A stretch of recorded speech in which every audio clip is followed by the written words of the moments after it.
दैनिक आधुनिक केसरी माध्यम समूहाच्या वतीनं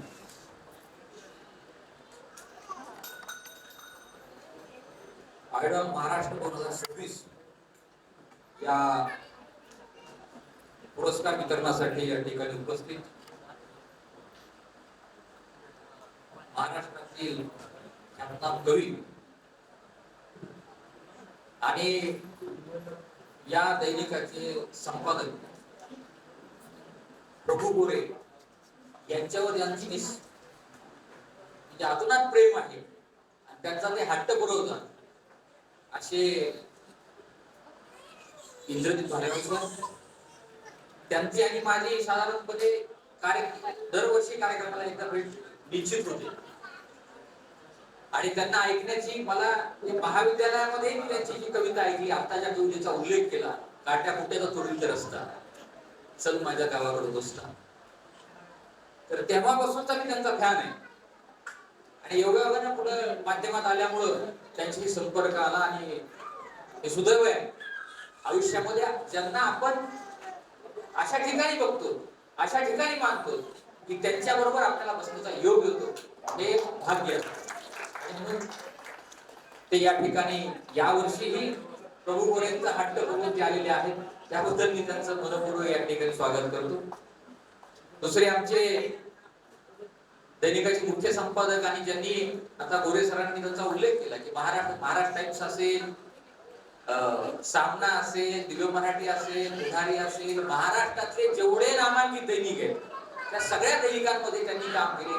तर ते काम बातमीदार म्हणून संपादक म्हणून काम केले आणि म्हणून आणि ते केसरीमध्ये आमच्या प्रेमाखातर हा विषय आहे, प्रेमाखातर ते दैनिकामध्ये ती दैनिकाची जबाबदारी मुख्य संपादकांनी सांगितली. या ठिकाणी सुनील पाटील सर आहेत, ठाण आहेत, संपादकीय मंडळातले सगळे. ही गोष्ट खरी आहे की महाराष्ट्रामधला हा एक नवीन प्रयोग आहे. माध्यम क्षेत्रामध्ये, वर्तमानपत्रामध्ये राज्यभरातल्या वेगवेगळ्या विचारांचा,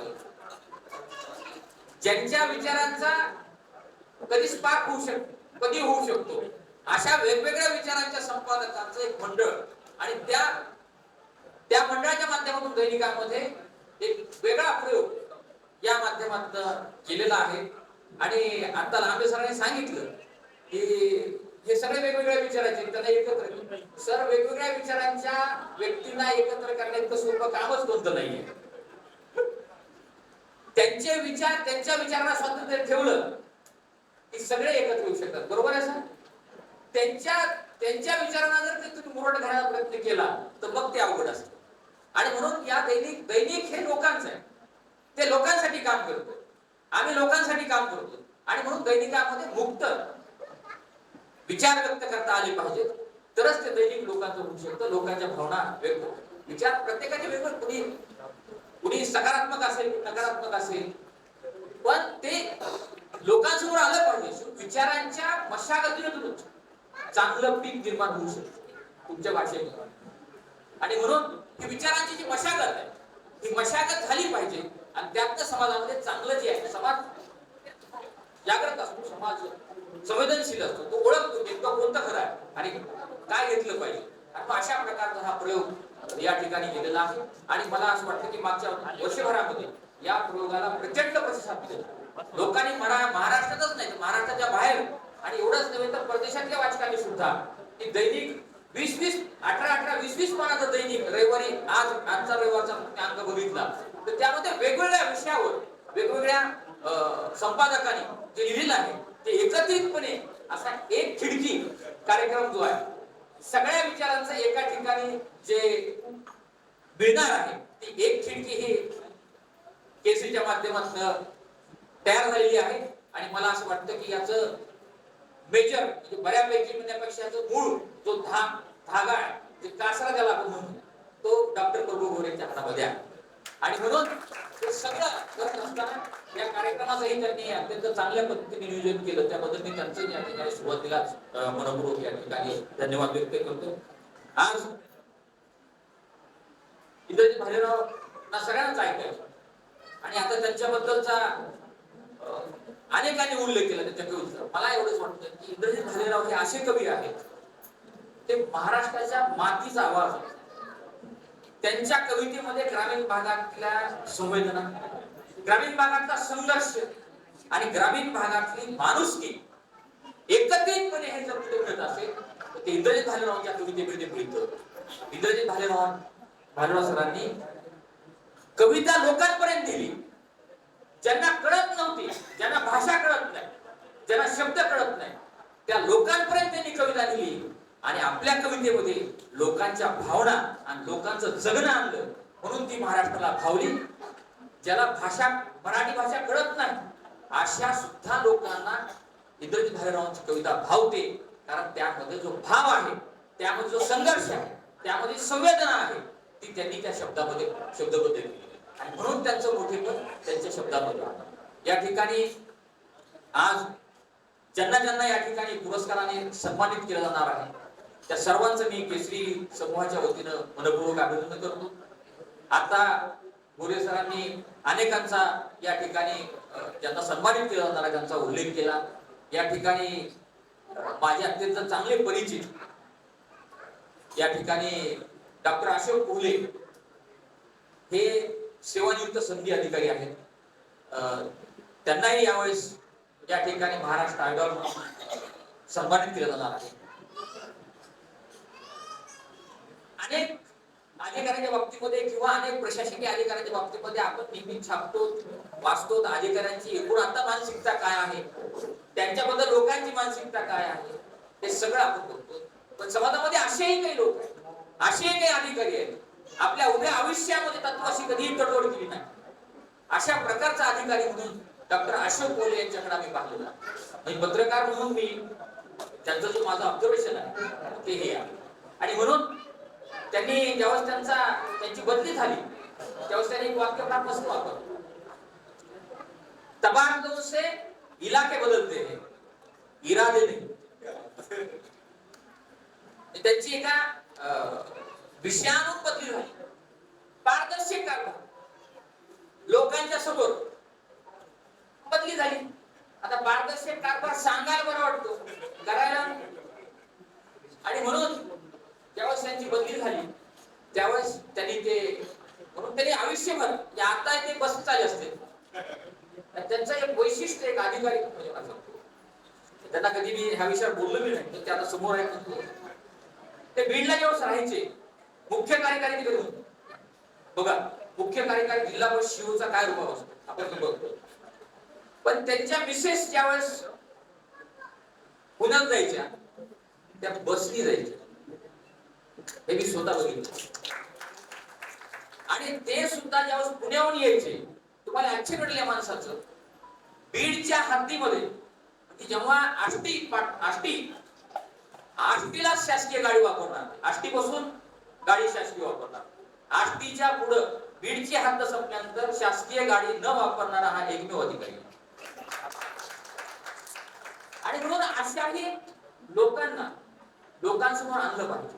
याचं मुख्य कारण हे आहे, या पुरस्कारा पाठीमागे जी संकल्पना असते की आपण समाजामध्ये नेहमी असं नकारात्मकता इतकी भरलेली आहे की जे दिसतं तेच सगळं खरं आहे. अशा प्रकारे अधिकारी म्हणजे कसं, तर सगळ्या डाऊनलोड पाठीमागं 2-4 गाड्या, पाठीमागं पुढं 2-4 गाड्या, संरक्षण, अमुक तमुक आलं की हे काय ते काय, ह्या सगळ्या गोष्टीचा डाऊनलोड काम काय काहीच. पण असं नसताना सुद्धा या सगळ्यांच्या बाहेर राहून म्हणजे या माहोलमध्ये, या परिस्थितीमध्ये सुद्धा काय असे काही अधिकारी आहेत. आणि म्हणून मला असं वाटतं की अशा अधिकाऱ्यांचा सन्मान करणं हे खऱ्या अर्थाने पुरस्काराचा सन्मान आहे. म्हणजे केसरी आयडॉल या पुरस्काराचा सन्मान आहे की अशा व्यक्तीचा सन्मान या ठिकाणी होते. आता ते खरं तर त्यांनी व्यवस्था बदलायची असेल तर अशा माणसाने राजकारणात यायला पाहिजे. मागच्या वेळेस आम्ही प्रयत्नही केला होता पदवीधर मध्ये, पण अशा माणसांनी जर व्यवस्था जिथून व्यवस्था सुरू होते अशा ठिकाणी जर अशी माणसं असतील तर मला असं वाटतं व्यवस्था बदलण्यासाठी जरा गतीनं काम होऊ शकतं. आणि म्हणून भविष्यामध्ये त्यांनी विचार केला आणि पुढे आले तर त्यांना साथ मिळू शकते. अशा प्रकारची या ठिकाणी मी या ठिकाणी डॉक्टरच्या संदर्भामध्ये यांनी अनुभव सांगितला. अलीकडे जे वातावरण आहे, लांबे सरांनी आता नीटच्या परीक्षेनंतर एक विषय लिहिला त्याच्यावर प्रचंड महाराष्ट्रात चर्चा झाली की अशा प्रकारचा विषय कोणीच लिहिला नाही.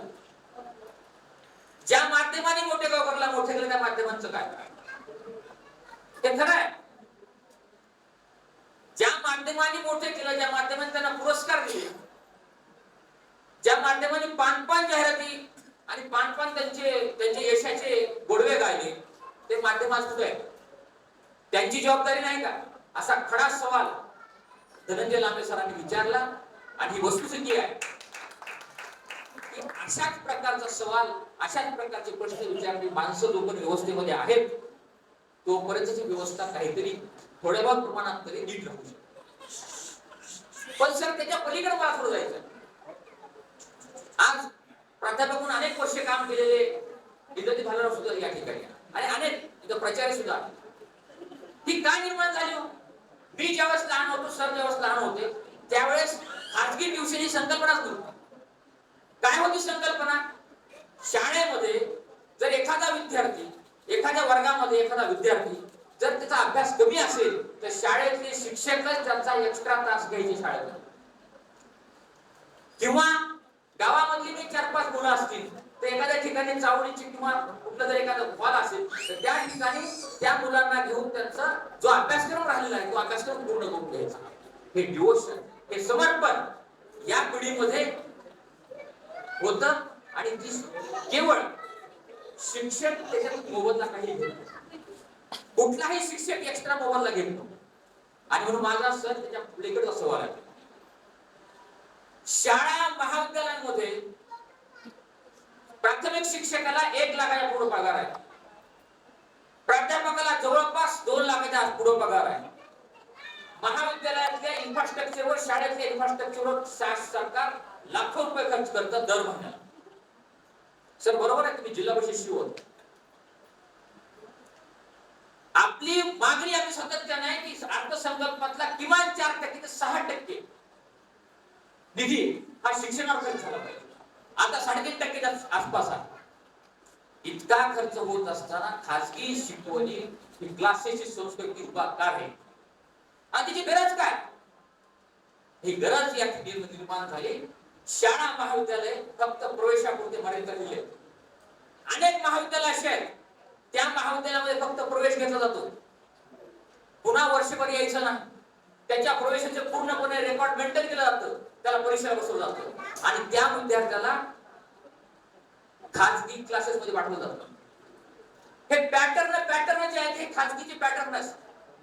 आणि म्हणून समाजाचं दायित्व आहे, समाजाचं उत्तरदायित्व आहे, समाजाच्या लोकांचे दायित्व आहे.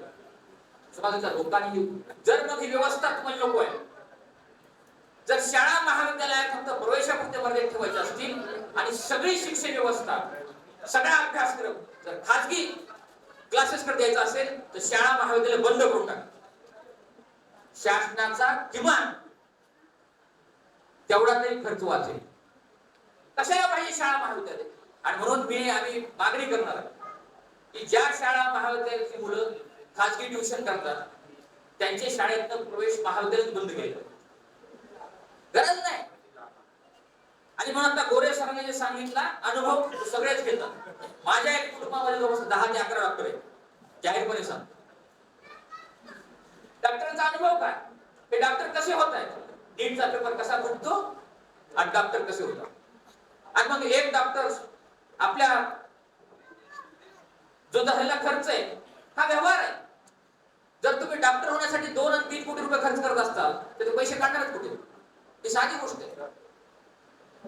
आणि माणसाच्या वेदनेशी, माणसाला संवेदनशील आवश्यक असणारी गोष्ट आहे. म्हणून शाळा आता नीटच्या माध्यमातून हा विषय पुढे आलेला आणि तुम्ही खूप मोठ्या प्रमाणात तो मांडला.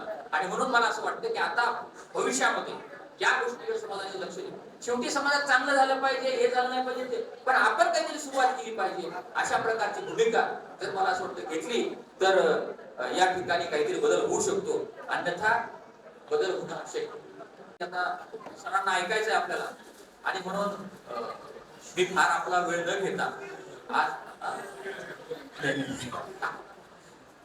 की या ठिकाणी अनेक मान्यवर आहेत, या मान्यवरांचा या ठिकाणी सन्मान होणार आहे.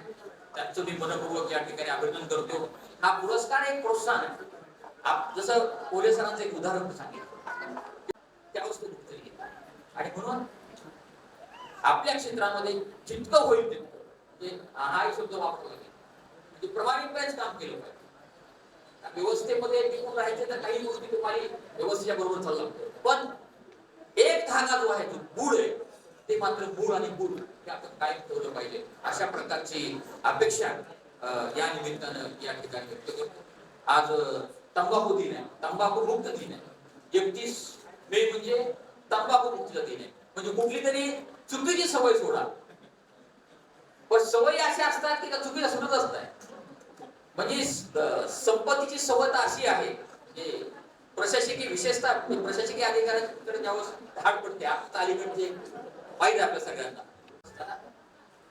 आपण जितकं चांगलं आहे, जेवढं सकारात्मक आहे, जे लोकांच्या उपयोगी आहे, ज्यातलं लोकांना स्फूर्ती मिळेल, प्रेरणा मिळेल, अशा प्रकारचं देणं हे आपलं उत्तरदायित्व आहे. या भावनेतून आधुनिक केसरी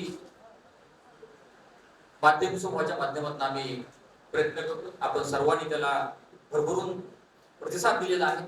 या कार्यक्रमाच्या निमित्ताने मी आपल्या सर्वांना एवढंच आश्वासित करू शकतो की या दैनिकाच्या माध्यमातून आम्ही वेगवेगळे विचार जे चांगलं आहे, जे लोकांपर्यंत जाणं आवश्यक आहे, ज्या विषयाच्या दोन बाजू असतात, कुठल्याही नाण्याला दोन बाजू, त्या दोन्ही बाजू तिथपर्यंत जाणं आवश्यक आहे, त्या देण्याचा आम्ही प्रयत्न करतो. एक सगळा समाज निर्मिती जर आवश्यक असेल तर त्यासाठी विचारांची घुसळण, विचारांची पेरणी सुद्धा आवश्यक आहे. आणि ती विचारांची घुसळण या माध्यमातून महाराष्ट्रामधला नाही तर देशपातळी होता. दिनेश गुप्तांनी मला परवा फोन केला होता, पेपर पाठवला होता, तर त्यांनी ते असं ते हिंदीमध्ये त्याला कन्वर्ट करून बघितलं. जे या ठिकाणी आपण सर्व आपल्या ज्या क्षेत्रामध्ये आपण काम करताय त्या क्षेत्रामध्ये चांगलं काम केलेलं आहे आणि म्हणून ते दैनिकाने त्यासाठी आपली निवड केली आहे. ते चांगलं काम करणं सुद्धा कठीण असतं आणि एकाला पुरस्कार, डॉक्टर साहेब एकाला पुरस्कार दिल्यानंतर एकाने विचारलं जातो, मी एवढं यश मिळवलं, कसं काय मिळवलं, तरी पण त्याचा रहस्य काय? ते म्हणजे मला अपयश येण्याची भीतीच वाटत नाही. ते म्हणजे कसं काय, मला तर फार थोडं वेळ की त्याचं काही नाही झालं, ते मला इतक्या वेळेस अपयश येऊन गेले की आता भीती वाटत संपलं.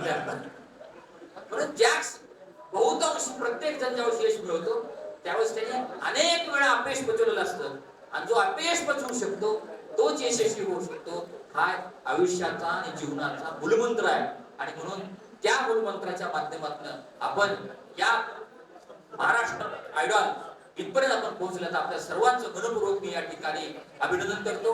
आणि सगळ्यांना ऐकायचं असल्यामुळं मी जरी थोडक्यात म्हणलं तरी 10-12 मिनिट घेतलेले, त्यामुळे मी आपल्या सर्वांचं मनपूर्वक या ठिकाणी धन्यवाद व्यक्त करून थांबतो. जय